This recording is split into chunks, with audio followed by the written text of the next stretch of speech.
Alright, hello, and welcome to the Merry Mitch stream. I'm, pleased to be here. I'm gonna be jumping into the Mark of Athena once again. And yeah, I think it'll be a good time. Let me, well, I'll let the music go as I do the recap. So, last time on the Mark of Athena, we were able to see from the perspective of Annabeth the arrival of the Virgo 2, this massive battleship that had appeared over Camp Jupiter. From her perspective, she was able to see the outrage from Terminus, the hesitancy from Reyna, the elation from Jason, and the love from Percy. I think that little reunion was quite darling. But lo and behold, things went south fairly quickly, as it tends to happen to our heroes. Somehow Leo got brainwashed and started shooting ballistae into the city, into Camp Jupiter. Reyna immediately thought betrayal. The Greeks have once again betrayed Rome. So, all of our heroes, Frank, Annabeth, Percy, Piper, Leo, Hazel, the whole gang, hopped on the ship in one way or another. Hazel summoning her horse, and flippin' Frank turning into a dragon. They were able to escape with their lives, thanks to their immense power. However, they're leaving on not so great terms. We also got a little clue in on what was going on with Annabeth in recent times. It appears that her mother appeared to her and told her that she had to follow the Mark of Athena, a line which is within a prophecy which was almost spilled by dear Ella, the harpy. So, a lot of moving parts, a lot of stuff that's happening, but, you know, this stream is primarily just here to, you know, help people sleep. Consider me the one who's happy to read a little bedtime story for you. However, if you're watching this at, like, I don't know, 3 p.m. or something, then I simply hope you enjoy the story. Let's see if we can breathe some life into this story.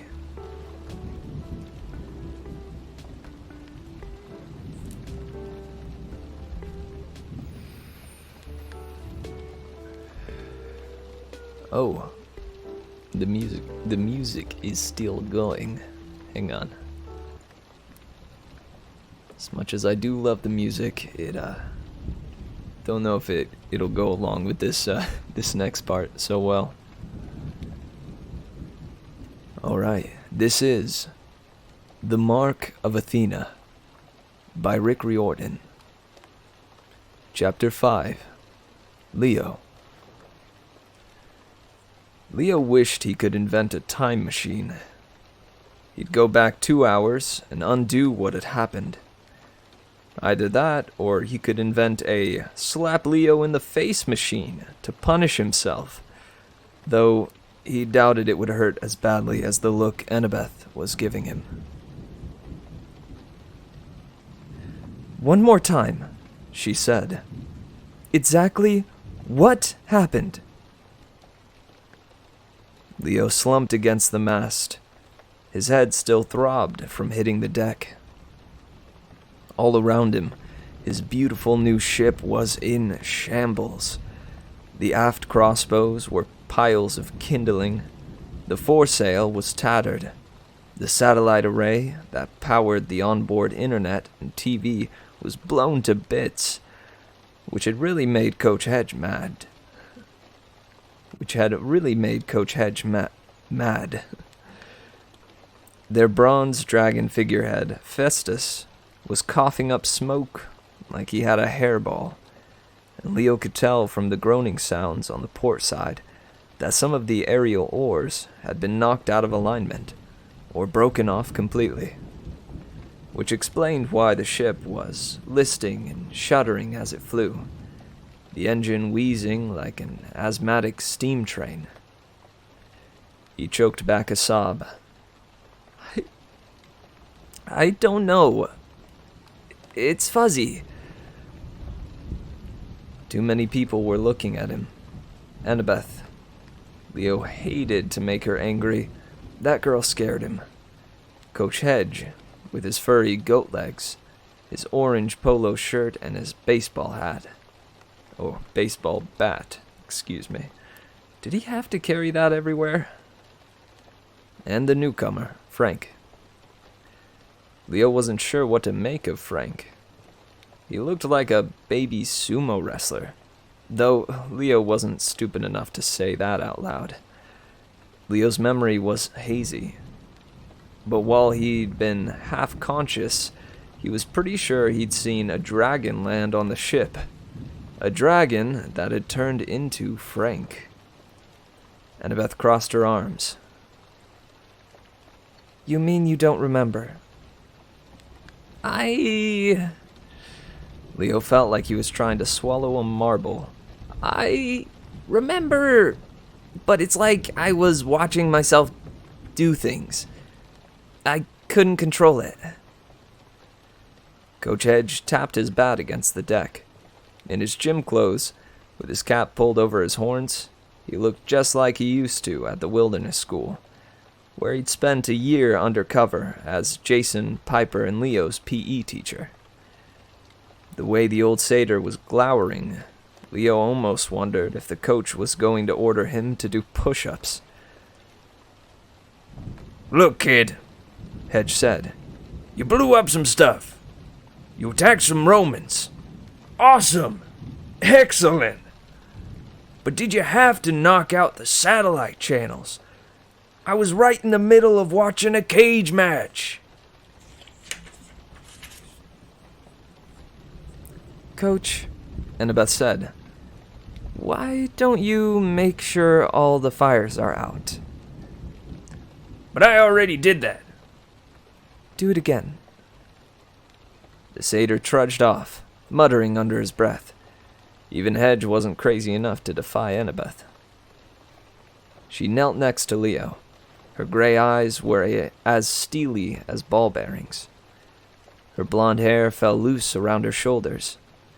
But Leo didn't find that attractive.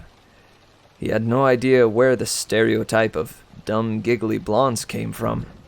Ever since he'd met Annabeth at the Grand Canyon last winter, when she'd marched toward him with that "give me Percy Jackson or I'll kill you" expression, Leo thought of blondes as much too smart and much too dangerous. Leo, she said calmly, did Octavian trick you somehow? Did he frame you, or... No. Leo could have lied and blamed that stupid Roman, but he didn't want to make a bad situation worse. The guy was a jerk, but he didn't fire on the camp. I did. The new kid Frank scowled. On purpose? No!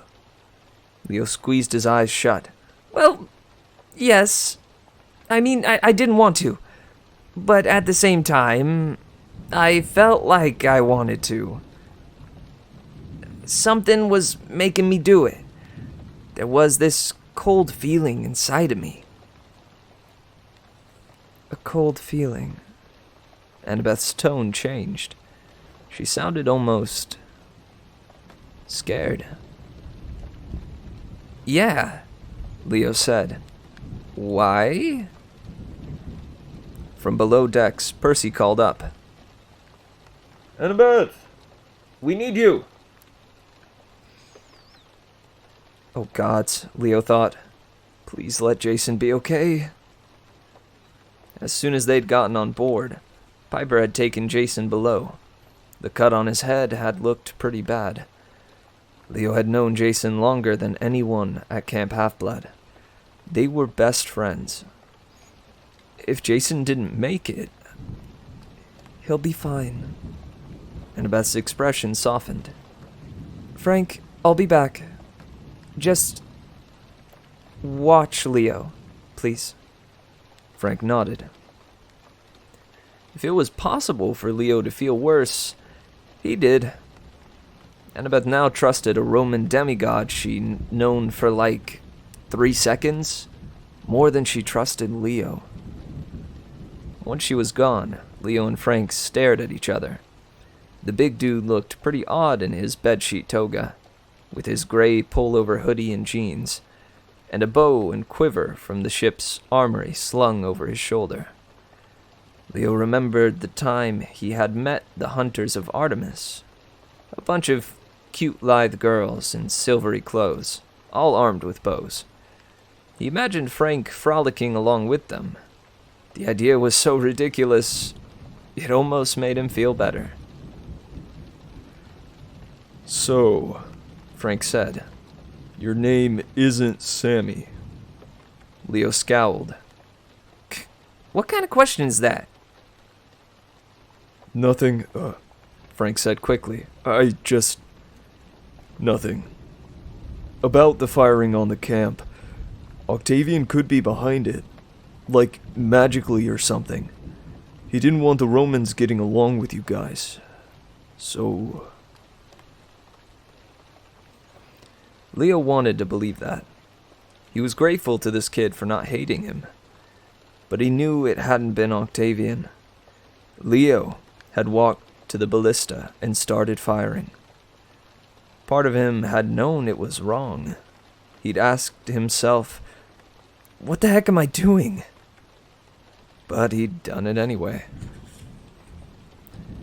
Maybe he was going crazy.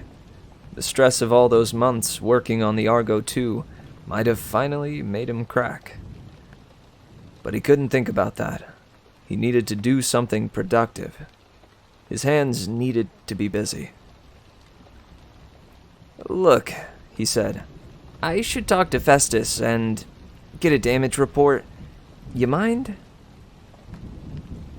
Frank helped him up. Who is Festus? My friend, Leo said. His name isn't Sammy either, in case you were wondering. Come on, I'll introduce you. Fortunately, the bronze dragon wasn't damaged. Well, aside from the fact that last winter he'd lost everything except his head. But Leo didn't count that.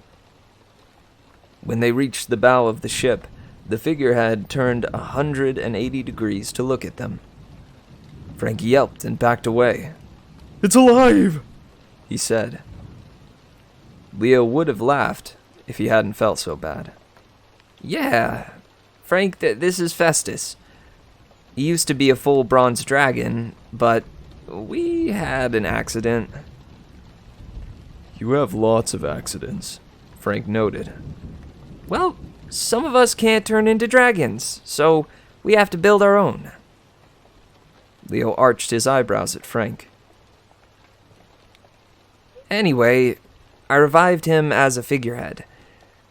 He's kind of the ship's main interface now. How are things looking, Festus? Festus snorted smoke and made a series of squeaking, whirring sounds. Over the last few months, Leo had learned to interpret this machine language. Other demigods can understand Latin and Greek. Leo could speak creak and squeak. Shoot. Leo said. Could be worse. but the hull is compromised in several places. The port aerial oars have to be fixed before we can go full speed again. We'll need some repair materials. Celestial bronze, tar, lime. What do you need limes for? Dude, lime. Calcium carbonate. Used in cement and a bunch of other... never mind. The point is, this ship isn't going far unless we can fix it. Festus made another click-creak noise that Leo didn't recognize. It sounded like... Aiza.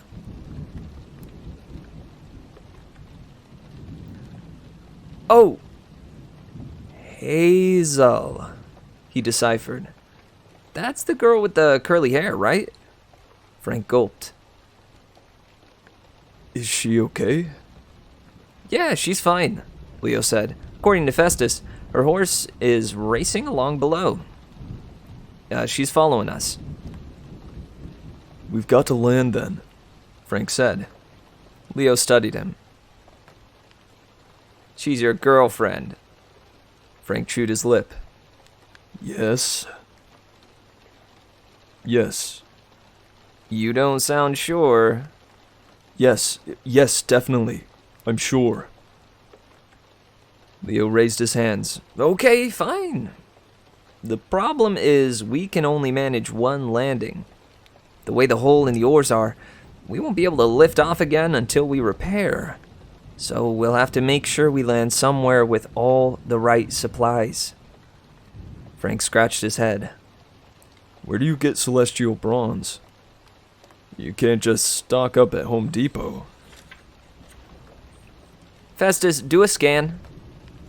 He can scan for magic bronze? Frank marveled. Is there anything he can't do? Leo thought. You should have seen him when he had a body. But he didn't say that. It was too painful, remembering the way Festus used to be. Leo peered over the ship's bow.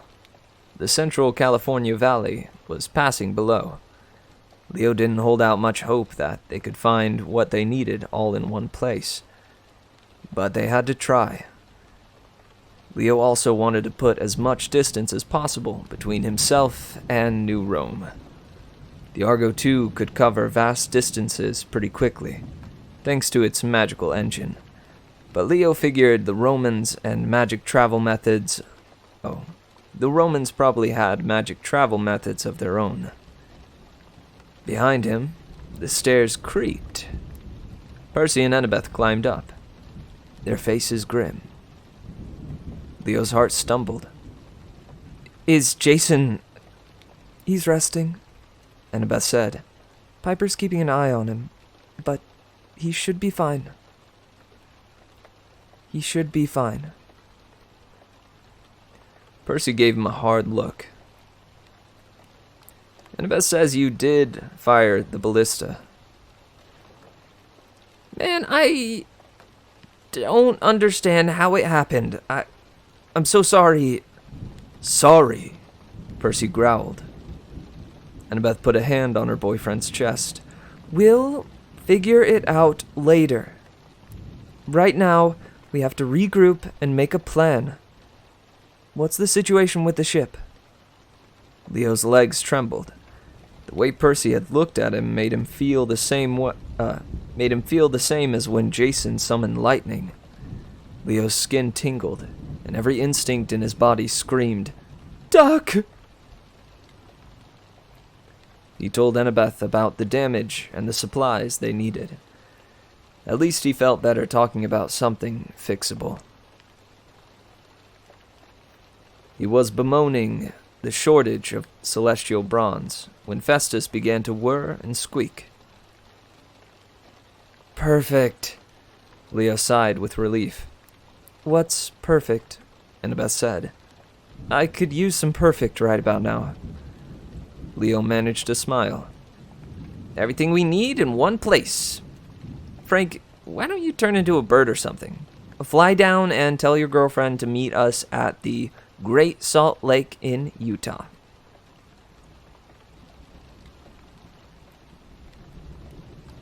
Fly down and tell your girlfriend to meet us at the Great Salt Lake in Utah.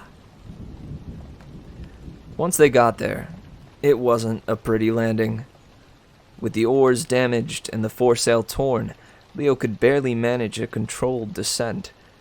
The others strapped themselves in below, except for Coach Hedge, who insisted on clinging to the forward rail, yelling, Yeah! Bring it on, Lake!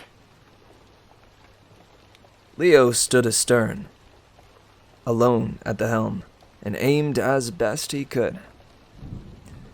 Festus creaked and whirred warning signals, which were relayed through the intercom to the quarterdeck. I know, Leo said, gritting his teeth. He didn't have much time to take in the scenery. To the southeast, a city was nestled in the foothills of a mountain range, blue and purple in the afternoon shadow. A flat desert landscape spread to the south. Directly beneath them, the Great Salt Lake glittered like aluminum foil. The shoreline etched with white salt marshes that reminded Leo of aerial photos of Mars. Hang on, Coach! He shouted. This is going to hurt. I was born for hurt! Whoom! A swell of salt water washed over the bow, dousing Coach Hedge. The Argo II listed dangerously to starboard, then righted itself and rocked on the surface of the lake. Machinery hummed as the aerial blades that were still working changed to nautical form. 3 banks of robotic oars dipped into the water and began moving them forward. Whew! Good job, Festus, Leo said. Take us towards the south shore. Yeah! Coach Hedge pumped his fist into the air. He was drenched from his horns to hooves, but grinning like a crazy goat. Do it again! Maybe later, Leo said. Just stay above deck, okay? You can keep watch in case, the lake decides to attack us or something. On it! Hedge promised. Leo rang the all-clear bell and headed for the stairs. Before he got there, a loud clump, clump, clump shook the hull. A tan stallion appeared on the deck with Hazel Levesque on his back. Well, how? How? Leo's question died in his throat. We're in the middle of a lake. Can that thing fly? The horse whinnied angrily. Aryan can't fly, Hazel said, but he can run across just about anything. Water, vertical surface, small mountains, none of that bothers him. Oh! Hazel was looking at him strangely, the way she had during the feast in the forum, like she was searching for something in his face. He was tempted to ask if they had met before, but he wasn't sure they hadn't. He would remember... Oh, but he was sure they hadn't. He would remember a pretty girl playing... Sorry, pardon me. He would remember a pretty girl paying such close attention to him. That didn't happen a lot. She's Frank's girlfriend, he reminded himself. Frank was still below, but Leo almost wished the big guy would come up the stairs. The way Hazel was studying Leo made him feel uneasy and self-conscious. Coach Hedge crept forward with his baseball bat, eyeing the magic horse suspiciously. Valdez, does this count as an invasion? No, Leo said. Hazel, you'd better come with me. I built a stable below decks. If Arian wants to... He's more of a free spirit. Hazel slipped out of the saddle. He'll graze around the lake until I call him. But I want to see the ship. Lead the way. The Argo II was designed like an ancient trireme, only twice as big. The first deck had one central corridor, with crew cabins on either side. On a normal trireme, most of the space would have been taken up with 3 rows of benches, for a few hundred sweaty guys to do the manual labor. But Leo's oars were automated and retractable, so they took up very little room inside the hull. The ship's power came from the engine room on the second and lowest deck, which also housed sickbay, storage, and the stables. Leo led the way down the hall. He'd built the ship with 8 cabins, 7 for the demigods of the prophecy, and a room for Coach Hedge. Seriously, Chiron considered him a responsible adult chaperone? At the stern was a large mess hall, slash lounge, which was where Leo headed. On the way, they passed Jason's room. The door was open. Piper sat at the side of his berth, holding Jason's hand while he snored with an ice pack on his head. Piper glanced at Leo. She held a finger to her lips for quiet, but she didn't look angry. That was something. Leo tried to force down his guilt, and they kept walking. When they reached the mess hall, they found the others, Percy, Annabeth, and Frank, sitting dejectedly around the dining table. Leo had made the lounge as nice as possible, since he figured they'd be spending a lot of time in there. The cupboard was lined with magic cups and plates from Camp Half-Blood, which would fill up with whatever food or drink you wanted on command. There were also magical ice chests, with canned drinks, perfect for picnics ashore. The chairs were cushy recliners with 1,000-finger massage, built-in headphones, and sword and drink holders for all your demigod kicking back needs. There were no windows, but the walls were enchanted to show real-time footage from Camp Half-Blood. The beach, the forest, the strawberry fields. Although now Leo was wondering if this made people homesick rather than happy. Percy was staring longingly at the sunset view of Half-Blood Hill, where the golden fleece glittered in the branches of the tall pine tree. "So we've landed," Percy said. "What now?" Frank plucked on his bowstring. Figure out the prophecy? I mean, that was a prophecy Ella spoke, right? From the Sibylline books? From the Sibylline books? "The what?" Leo asked. Frank explained how their harpy friend was freakishly good at memorizing books. At some point in the past, she'd inhaled a collection of ancient prophecies that had supposedly been destroyed around the fall of Rome.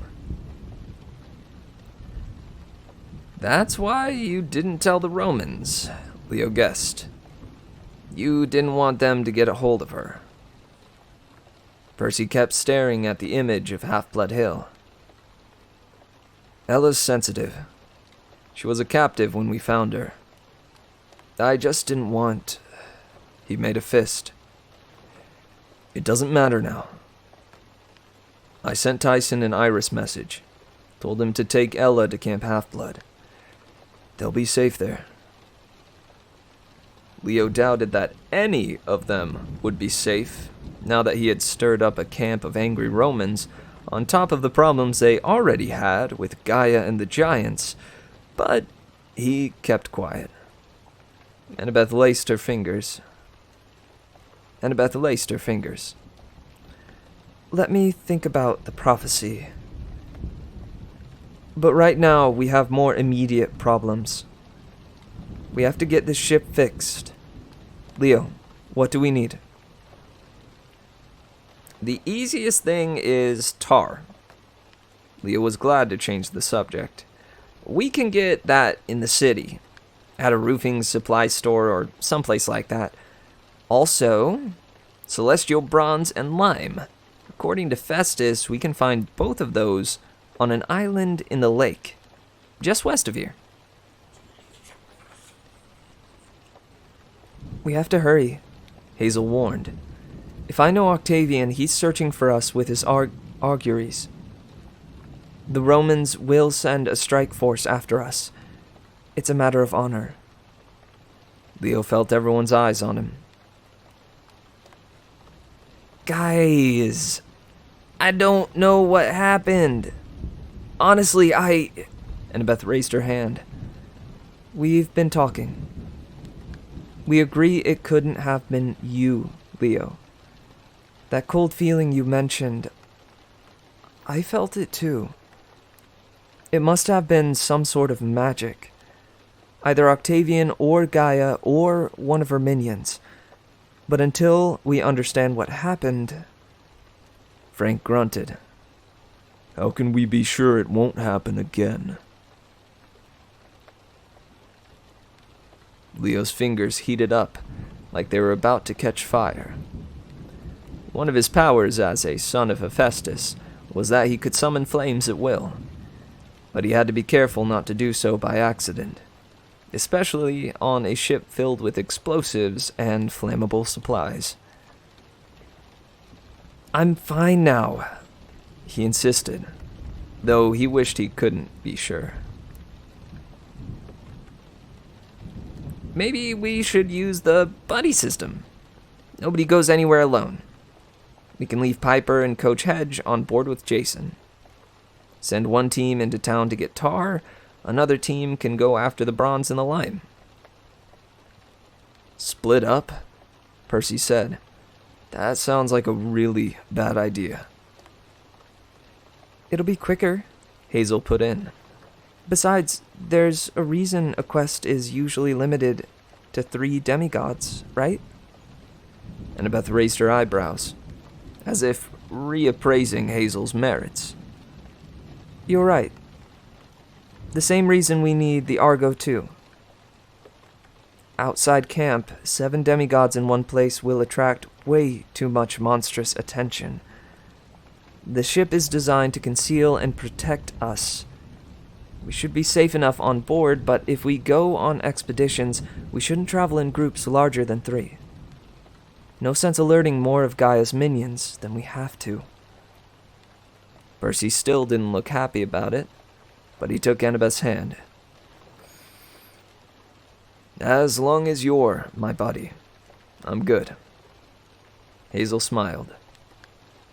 Oh, that's easy. Frank, you were amazing. Turning into a dragon? Could you do it again to fly Annabeth and Percy into town for that tar? Frank opened his mouth like he wanted to protest. I suppose. But what about you? I'll ride Arion with with Leo here. She fidgeted with her sword hilt, which made Leo uneasy. She had even more nervous energy than he did. We'll get the bronze and the lime. We can all meet back here by dark. Frank scowled.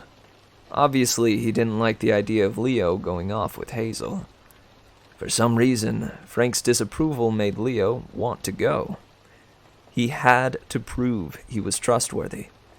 He wasn't going to fire any random ballistae again.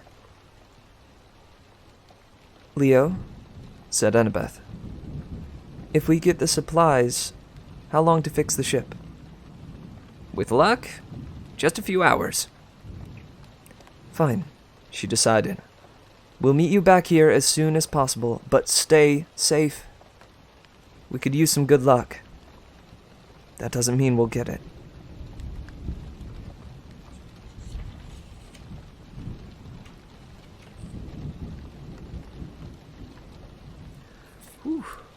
Man, that was a longer one. But that does kind of make sense. They had a fair amount of things to address. Jason is in not a coma, but he's knocked out currently. I had forgotten about Hazel's history with Sammy and how Leo looks exactly like Sammy. That's going to be interesting to check out in this next chapter. All right. Yeah. I think I'm gonna go for a little bit of an earlier break this time around. I was chugging some water, so I need to take a little waz. And yeah, then we'll be back in about 10 minutes. It has almost been a solid, 30 or 40 minutes, so now's a good time to get up, stretch a little bit. Your body will thank you. And, yeah, go get some water, or eat, or do whatever you might need to in this time. And enjoy the jams. I'll be back soon. Alright.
There we go.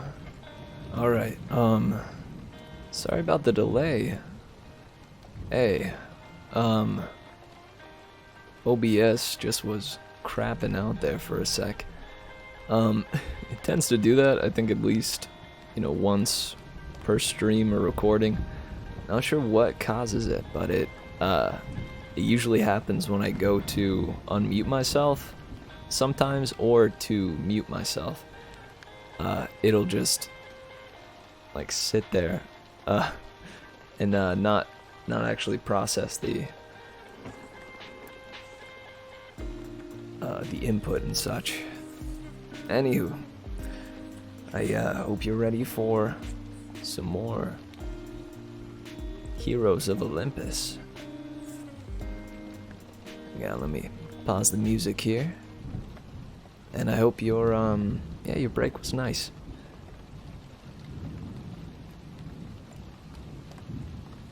A smooth break. And now, back into the action.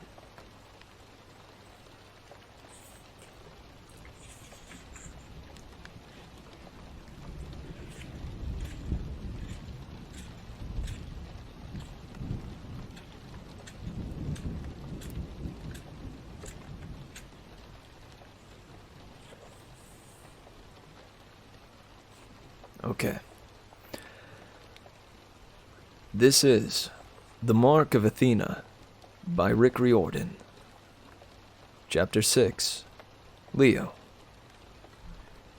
Riding Arion was the best thing that had happened to Leo all day. Which wasn't saying much, since his day had sucked. The horse's hooves turned the surface of the lake to salty mist. Leo put his hand against the horse's side and felt the muscles working like a well-oiled machine. For the first time, he understood why car engines were measured in horsepower.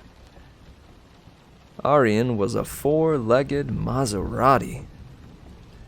Ahead of them lay an island, a line of sand so white it might have been pure table salt. Behind that rose an expanse of grassy dunes and weathered boulders. Leo sat behind Hazel, one arm around her waist. The close contact made him a little uncomfortable, but it was the only way he could stay on board, or whatever you called it with a horse. Before they left, Percy had pulled him aside to tell him Hazel's story. Percy made it sound like he was just doing Leo a favor. But there'd been an undertone like, "If you mess with my friend, I will personally feed you to a great white shark." According to Percy, Hazel was a daughter of Pluto. She died in the 1940s and been brought back to life only a few months ago. Leo found that hard to believe. Hazel seemed warm and very alive, not like the ghosts or the other reborn mortals Leo had tangled with. She seemed good with people, too, unlike Leo, who was much more comfortable with machines. Living stuff like horses and girls, he had no idea what made them work.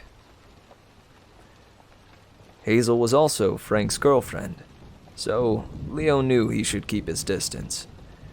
Still, her hair smelled good, and riding with her made his heart race almost against his will.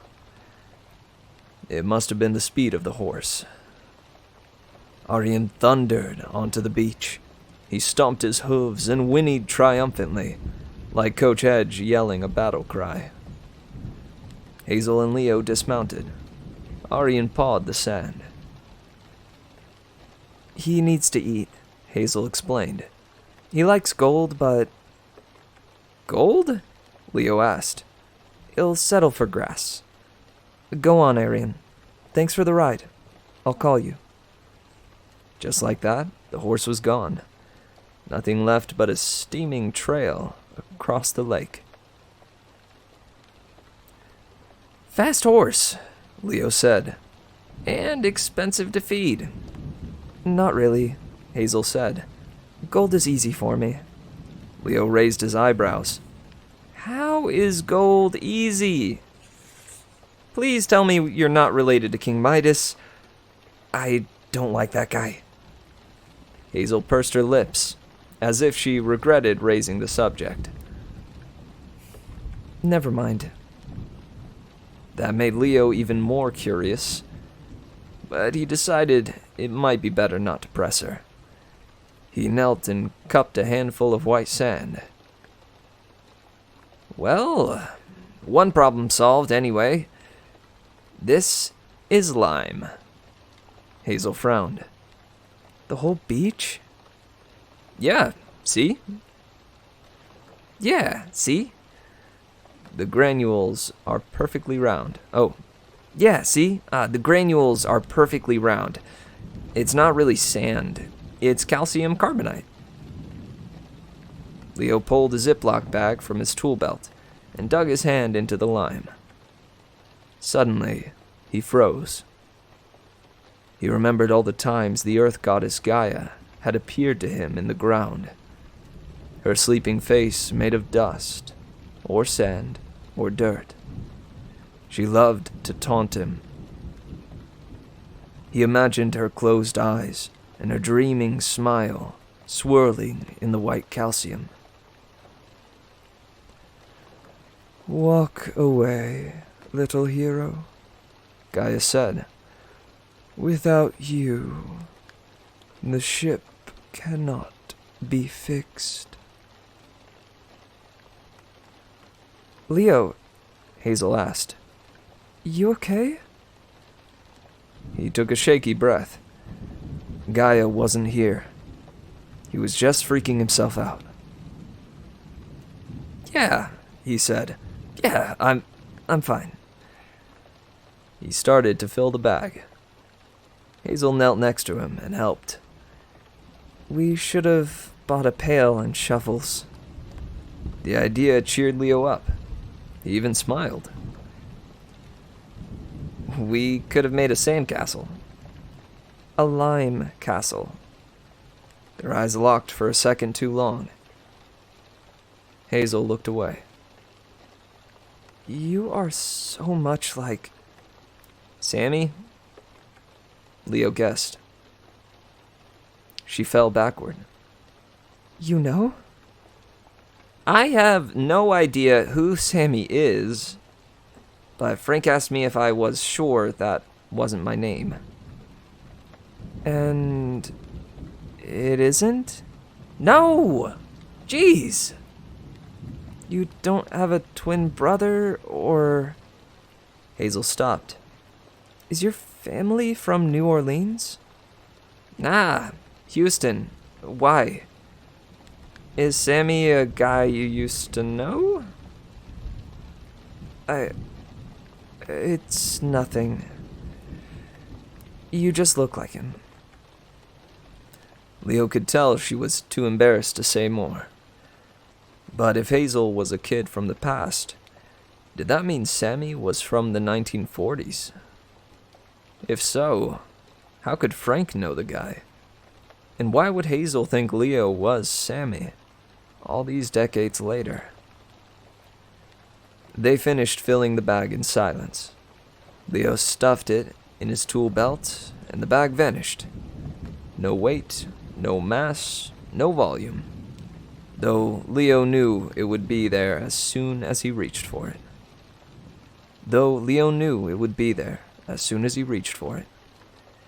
Anything that could fit into the pockets, Leo could tote around. He loved his tool belt. He just wished the pockets were large enough for a chainsaw, or maybe a bazooka. He stood and scanned the island. Bleach-white dunes, blankets of grass, and boulders encrusted with salt-like frosting. Festus said there would be celestial bronze close by, but I'm not sure where. That way. Hazel pointed up the beach. About 500 yards. How do you... precious metals, Hazel said. It's a Pluto thing. Leo remembered what she'd said about gold being easy. Handy talent. Lead the way, Miss Metal Detector. Lead the way, Miss Metal Detector. The sun began to set. The sky turned a bizarre mix of purple and yellow. In another reality, Leo might have enjoyed a walk on the beach with a pretty girl. But the further they went, the edgier he felt. Finally, Hazel turned inland. You sure this is a good idea? He asked. We're close, she promised. Come on. Just over the dunes, they saw the woman. She sat on a boulder in the middle of a grassy field. A black and chrome motorcycle was parked nearby, but each of the wheels had a big pie slice removed from the spokes and rim, so they resembled Pac-Men.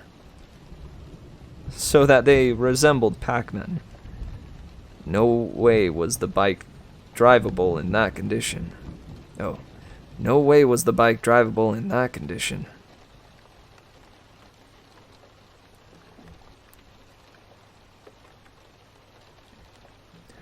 The woman had curly black hair and a bony frame. She wore black leather biker's pants, tall leather boots, and a blood-red leather jacket. Sort of a Michael Jackson joins the Hells Angels look. Around her feet, the ground was littered with what looked like broken shells. She was hunched over, pulling new ones out of a sack and cracking them open. Shucking oysters? Leo wasn't sure if there were oysters in the Great Salt Lake. He didn't think so. He wasn't anxious to approach. He had bad experiences with strange ladies. His old babysitter, Tia Khalida, had turned out to be Era, and had a nasty habit of putting him down for naps in a blazing fireplace. The earth goddess Gaia had killed his mother in a workshop fire when Leo was 8. The snow goddess Kione had tried to turn him into a frozen dairy treat in Sonoma. But Hazel forged ahead, so he didn't have much choice except to follow. As they got closer, Leo noticed disturbing details. Attached to the woman's belt was a curled whip. Her red leather jacket had a subtle design to it. Twisted branches of an apple tree, populated with skeletal birds. The oysters she was shucking were actually fortune cookies. A pile of broken cookies lay ankle-deep all around her. She kept pulling new ones from her sack, cracking them open, and reading the fortunes. Most she tossed aside. A few made her mutter unhappily. She would swipe her fingers over the slip of paper like she was smudging it, then magically reseal the cookie and toss it into a nearby basket. What are you doing? What are you doing? Leo asked before he could stop himself. The woman looked up. Leo's lungs filled so fast, he thought they might burst. Aunt Rosa? He asked. It didn't make sense, but this woman looked exactly like his aunt. She had the same broad nose with a mole on one side, the same sour mouth and hard eyes. But it couldn't be Rosa. She would never wear clothes like that, and she was still down in Houston, as far as Leo knew. She wouldn't be cracking open fortune cookies in the middle of the Great Salt Lake. Is that what you see? The woman asked. Interesting. And you, Hazel dear? How did you... Hazel stepped back in alarm. You look like Mrs. Lear, my third grade teacher. I hated you. The woman cackled. Excellent. You resented her, eh? She judged you unfairly. She taped my hands to the desk for misbehaving, Hazel said. She called my mother a witch. She blamed me for everything I didn't do, and... No. She has to be dead. Who are you? Oh, Leo knows, the woman said. How do you feel about Aunt Rosa, mijo? Mijo.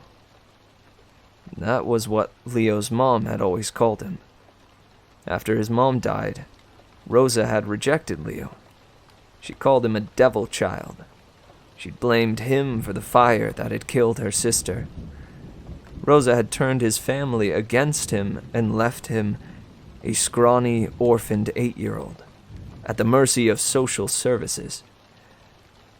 Leo had bounced around from foster home to foster home until he'd finally found a home at Camp Half-Blood.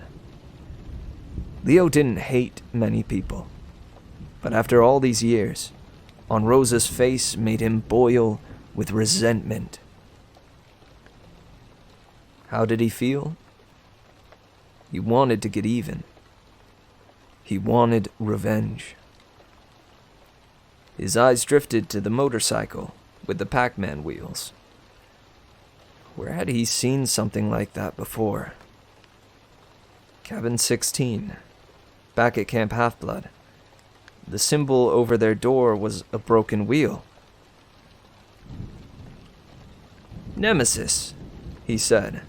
You're the goddess of revenge. You see, the goddess smiled at Hazel. He recognizes me. Nemesis cracked another cookie and wrinkled her nose. You will have great fortune when you least expect it, she read. That's exactly the sort of nonsense I hate. Someone opens a cookie and suddenly they have a prophecy that they'll be rich. I blame that tramp Tish. Always dispensing good luck to people who don't deserve it. Leo looked at the mound of broken cookies. You know those aren't real prophecies, right? They're just stuffed into the cookies at some factory. Don't try to excuse it, Nemesis snapped. It's just like Tish to get people's hopes up. No, I must counter her. Nemesis flicked a finger over the slip of paper, and the letters changed to red.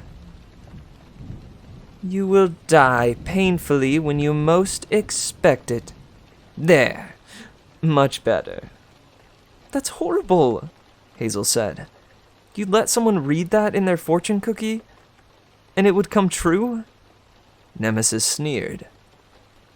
It really was creepy seeing that expression on Aunt Rosa's face. My dear Hazel, haven't you ever wished horrible things on Mrs. Lear? For the way she treated you? That doesn't mean I'd want them to come true. Bah! The goddess resealed the cookie and tossed it in her basket. Tish would be Fortuna for you, I suppose, being Roman. Like the others, she's in a horrible way right now. Me? I'm not affected. I am called Nemesis in both Greek and Roman. I do not change because revenge is universal. What are you talking about? Leo asked. What are you doing here?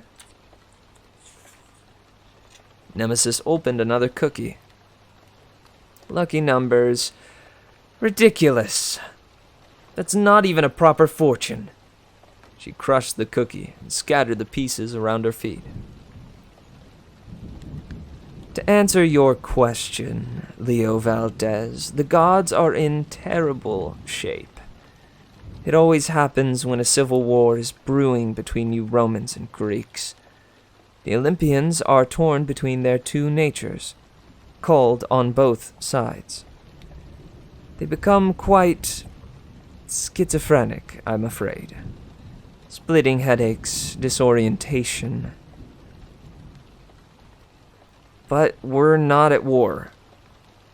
But we're not at war, Leo insisted. Leo, Hazel winced. Except for the fact that you recently blew up large sections of New Rome. Leo stared at her, wondering whose side she was on. Not on purpose. Not on purpose. Not on purpose. I know, Hazel said. But the Romans don't realize that. And they'll be pursuing us in retaliation. Nemesis cackled. Leo, listen to the girl. War is coming. Gaia has seen to it with your help. And can you guess whom the gods blame for their predicament? Leo's mouth tasted like calcium carbonate. Me. Me. The goddess snorted. Well, don't you have a high opinion? Well, don't you have a high opinion of yourself? You're just a pawn on the chessboard, Leo Valdez. I was referring to the player who set this ridiculous quest in motion, bringing the Greeks and Romans together. The gods blame Hera. Or Juno, if you prefer. The Queen of the Heavens has fled Olympus to escape the wrath of her family. Don't expect any more help from your patron. Leo's head throbbed. He had mixed feelings about Hera. She'd meddled in his life since he was a baby, molding him to serve her purpose in this big prophecy. But at least she had been on their side, more or less. If she was out of the picture now. So, why are you here? He asked. Why? To offer my help. Nemesis smiled wickedly. Leo glanced at Hazel. She looked like she'd just been offered a free snake. Your help, Leo said. Of course, said the goddess. I enjoy tearing down the proud and powerful. And there are none who deserve tearing down like Gaia and her giants. Still, I must warn you that I will not suffer undeserved success. Good luck is a sham. The Wheel of Fortune is a Ponzi scheme. True success requires sacrifice. Sacrifice? Hazel's voice was tight. Sacrifice? I lost my mother. I died and came back. Now my brother is missing. Isn't that enough sacrifice for you? Leo could totally relate. He wanted to scream that he'd lost his mom, too. His whole life had been one misery after another. He'd lost his dragon, Festus. He'd nearly killed himself trying to finish the Argo too. Now he'd fired on the Roman camp, most likely started a war, and maybe lost the trust of his friends. Right now, he said, trying to control his anger, all I want is some celestial bronze. Oh, that's easy, Nemesis said. It's just over the rise. You'll find it with the sweethearts. Wait, Hazel said. What sweethearts? Nemesis popped a cookie in her mouth and swallowed and swallowed it, fortune and all. You see, perhaps they will teach you a lesson, Hazel Levesque. Most heroes cannot escape their nature, even when given a second chance at life. She smiled. And speaking of your brother, Nico, you don't have much time. Let's see, it's June 25th? Yes, after today, 6 more days. Then he dies, along with the entire city of Rome. Hazel's eyes widened. How? What? And as for you, child of fire, she turned to Leo, your worst hardships are yet to come. You will always be the outsider, the 7th wheel. You will not find a place among your brethren. Soon you will face a problem you cannot solve. Though I could help you for a price. Leo smelled smoke. He realized fingers on his left hand were ablaze, and Hazel was staring at him in terror. He shoved his hand in his pocket to extinguish the flames. I'd like to solve my own problems. I like to solve my own problems. Very well. Nemesis brushed cookie dust off her jacket. But, what sort of price are we talking about? What sort of price are we talking about? The goddess shrugged. One of my children recently traded an eye for the ability to make a real difference in the world. Leo's stomach churned. You want an eye? In your case, perhaps another sacrifice would do. But something just as painful. Here. She handed him an unbroken fortune cookie. If you need an answer, break this. It will solve your problem. Leo's hand trembled as he held the fortune cookie. What problem? What problem? You'll know when the time comes. No thanks, Leo said firmly, but his hand, as though it had a will of its own, slipped the cookie into his tool belt. Nemesis picked another cookie from her bag and cracked it open. You will have cause to reconsider your choices soon. Oh, I like that one. No changes needed here. She resealed the cookie and tossed it into the basket. Very few gods will be able to help you on your quest. Most are already incapacitated, and their confusion will only grow worse. One thing might bring unity to Olympus again. An old wrong finally avenged. Ah, that would be sweet indeed. The scales finally balanced. But it will not happen unless you accept my help. I suppose you won't tell us what you're talking about. Oh, I suppose you won't tell us what you're talking about, Hazel muttered. Or why my brother Nico only has 6 days to live. Or why Rome is going to be destroyed. Nemesis chuckled. She rose and slung her sack of cookies over her shoulder. Oh, it's all tied together, Hazel Levesque. As for my offer, Leo Valdez, give it some thought, would you? You're a good child, a hard worker. We could do business. But I have detained you too long. You should visit the reflecting pool before the light fades. My poor cursed boy gets quite agitated when the darkness comes.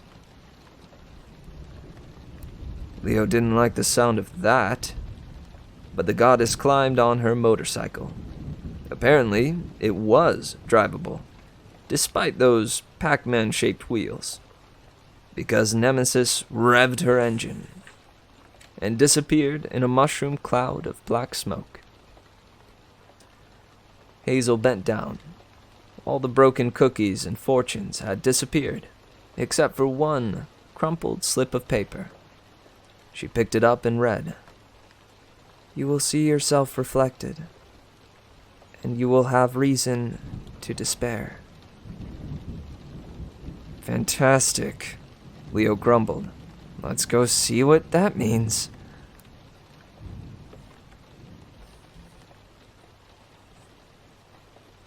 Huh. All right. That was chapter 6. Man. Gotta say, I didn't expect them to run into a deity. That's for sure. Well, let's see. Closing thoughts. I think I'm gonna close it here because my voice is a little bit tired from yesterday, so I think we'll do a shorter one tonight. Hopefully, a bit of a longer one tomorrow. We'll see. But I hope you enjoyed it. I was surprised to see that Hazel and Leo went off to collect the lime. The good thing is, though, that shows that Frank does have a lot of trust in Hazel. And hopefully Leo and Hazel might find out what this reflecting pool is meant to give them. I assume the celestial bronze, but will it bring anything else, like enlightenment or something along those lines? Who is this son of Nemesis who might get angry once dark comes? We'll find out next time, then. Sleep well. And as I load up the outro theme here, remember to take the merriment that we fostered today. Let it set you at ease as you lay your head on your pillow tonight, and let it carry you into tomorrow. Remember to do good things for yourself and others. I love you guys very much, and I'll see you next time. Sleep well, friends. Goodbye.